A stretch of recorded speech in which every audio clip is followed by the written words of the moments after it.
Octubre 13 del 12, poblados en pie del escenario. Un combate suicida, batalla abusiva de unos contra varios. Más de 800 soldados fuertemente armados contra un mercenario.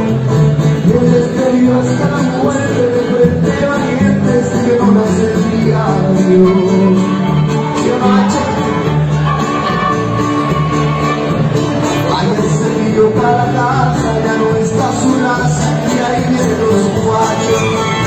Esta vez no vienen solos, vienen todos con los del caballo. No se preocupen sobrinos, agarren camino y al rato los guachos. Pero antes que se despidan traiganme comida, les no sean gallos.